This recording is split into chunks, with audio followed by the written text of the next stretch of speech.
anyone else noticed the transformation of Rory McDonald as of late? I was watching a lot of footage with him and I can't help but notice how much his whole presence and swagger has changed. You know, he's got his hair all slicked back and highlighted. You know, he's taking pride in his appearance. He's going shopping with his male best friend. And you know how Mike has made me more of a city boy now, and I'm more in tune with the city now, thanks to my best friend Mike. If I see the Pet Shop Boys in his record collection, or I see Frankie Goes to Hollywood in his record collection, that's a hint that there's something a bit cum si cum sa about that relationship. But you know what? I have no problem with that. Go for what you fancy. I don't care. Don't live a lie. Now, speaking of people who always look rather dashing, I want to talk about Cody Rhodes. And let me do what I always do. Let you think for a few seconds about what I'm going to say and have my tea. And I'm going to come right back. Right. This is beautiful stuff. Seems to be my gimmick. Cody Rhodes. Thinking about this a few days ago. Watching a lot of his stuff and the way people talk about him. People believe that he should be achieving more, or he should be higher up than what he actually is right now. And I was thinking about this and thinking as to why he's kind of floundering and treading water in the mid-card, and why he hasn't gone any further than he should each year and gone up the ladder bit by bit, bit by bit. And I was thinking about it and thinking about it and thinking about it. And I kind of came up with these conclusions, and these were my thoughts. Cody Rhodes is a good-looking man. He's in good shape, good athlete, solid to very good in-ring worker.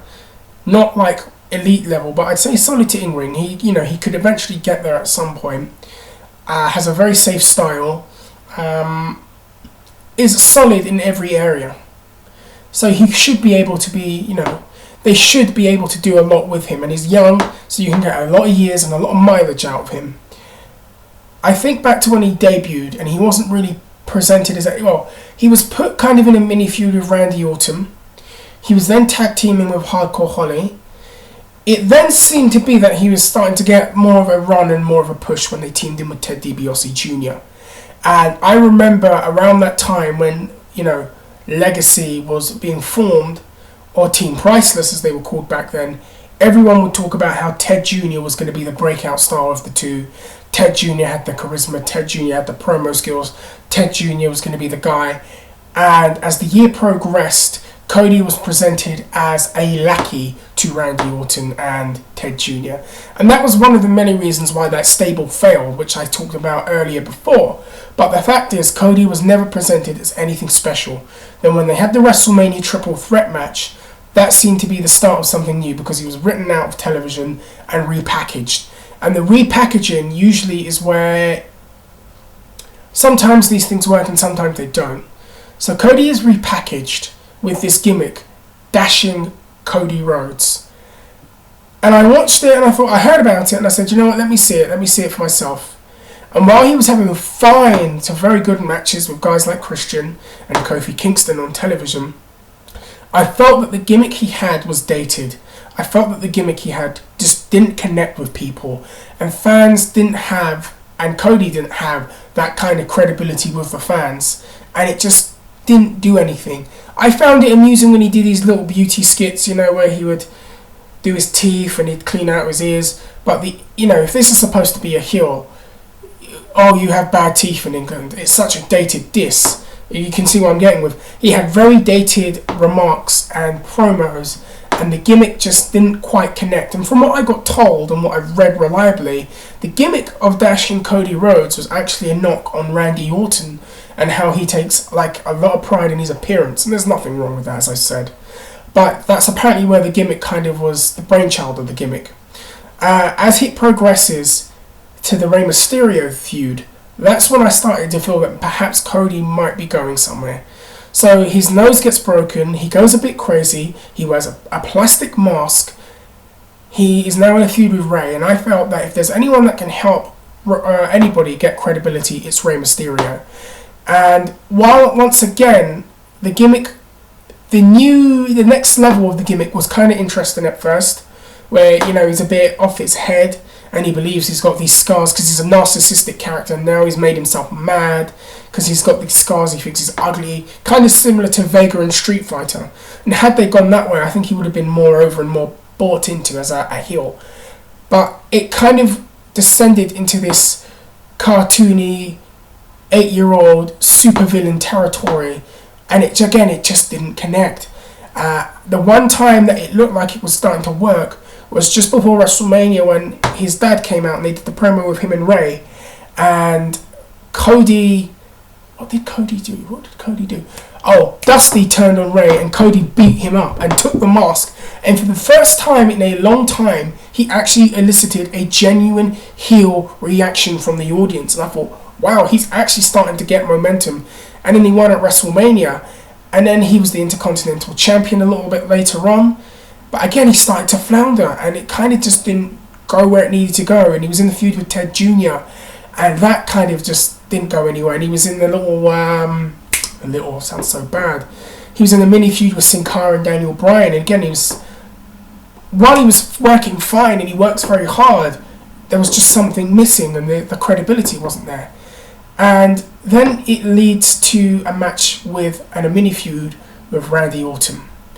And if you remember, he gets into this feud with Orton and he does the paper bag gimmick. He's been doing this paper bag gimmick for a while, which kind of didn't work because fans wanted to be bagged. So in a way, he's giving them what they want and they're cheering for it, which is something you don't want to do as a heel. You want to know what the fans want and take it away from them. So Cody does this feud with Randy, and just remembered, if you go back 3 years ago, there was one time where it looked like they could have turned Cody face, when Dusty was guest GM, and Randy attacked Dusty while he was in Legacy, and the fans chanted for Cody to attack Randy and to do something, and they were chanting for Cody. And to be honest with you, it was like lightning in a bottle that one night. What would have happened if Cody had done something? Perhaps they would have had a big baby face on their hands for 2009. God knows they needed it then. They need it even more now. Fast forward back to the feud in 2011 with him and Randy, and I actually started to feel, thanks to Randy Orton and his generosity, he made Cody look like an equal. And Cody was able to get the upper hand on Randy a couple of times in some of the matches and in some of the angles. There was the angle where he hit him with the Dream Street or whatever the move's called and put the paper bag on him, and he did the promo. And again, while it was in that ridiculous Darth Vader wannabe voice, the thing was Cody got the upper hand. And then in the matches, Cody was presented as an equal. And there was one match with him and Randy on SmackDown, and Randy beat the hell out of him towards the end. It was a very even back and forth match. Then Randy beats the hell out of him and takes off the mask and beats him with the mask and RKOs him through the table, and Cody's all bleeding. And it looked like, from the way the match was set up, that this was going to be the end of the undashing Cody Rhodes. And it looked like Cody was going to progress character-wise and develop character-wise. And then it looked like around that period, Cody was starting to progress as a performer and move up the ladder. And then he starts to be repackaged, and he's kind of doing the narcissistic gimmick, but not the dashing and the undashing gimmick. He's more a little bit Patrick Bateman level psychotic. And it looked like that's where they were going with him. He was doing more of a Patrick Bateman vibe. The American Psycho, if you've ever seen that. And it seemed like he was going in that direction, although that's kind of limited as to what you can do because it's a PG program. But if you go back, you kind of notice the hints, and they're playing up to the fact that Cody is not all there in his head. So, Survivor Series, and this was the thing that really opened my eyes. Madison Square Garden is a notoriously tough audience and crowd to please, and a lot of people have struggled to catch on and struggled to get that credibility with them. And they had the elimination match, and Cody Rhodes is the most over performer in this match, which had Sin Cara, Randy Orton, Sheamus, Oh, good Lord, I've completely forgotten. My mind's drawn a blank. Oh, good Lord. But the fact is, they had all these guys there, and the MSG crowd were chanting for Cody and cheering Cody and responding to him, and he was getting good reactions from the crowd, and he was playing up to it, and it actually pumped up his performance. And it was a shrewd piece of business because he himself and Wade won the match. And I felt for that night, they elevated Cody Rhodes, and they made him look like actual singles star. And then he had the mini feud with Booker T, and that was another thing. Cody won that feud against an established veteran, a guy with main event experience, and Cody beat him.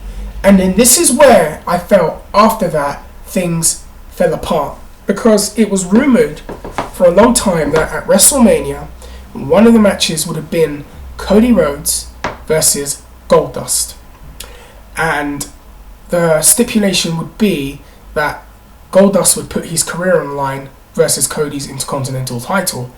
And to me, that's a perfect match for your mid-card in WrestleMania. If they can steal the show, that's even better. But the fact is, we know that Cody's going to win, and it's going to put a lot of momentum in his favour if Cody beats him and is the guy, the evil brother that, how could you've retired. It could be a very emotional storyline, and it could really put some heat on Cody. However, for some reason, they didn't go with that idea. And then things kind of fell apart afterwards for me that I noticed.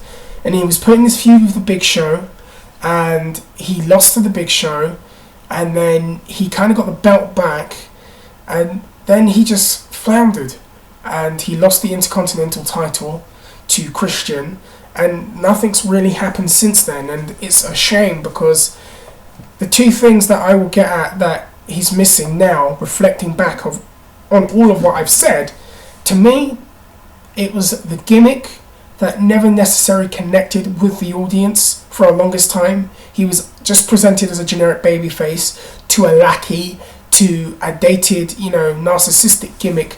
And I mean, they could have done it, but if they modernized it, it would have worked, but they didn't, and it didn't connect. Then they had the Undashing gimmick, which had potential, but then went off into this cartoonish, Power Ranger villain mode, which kind of killed it.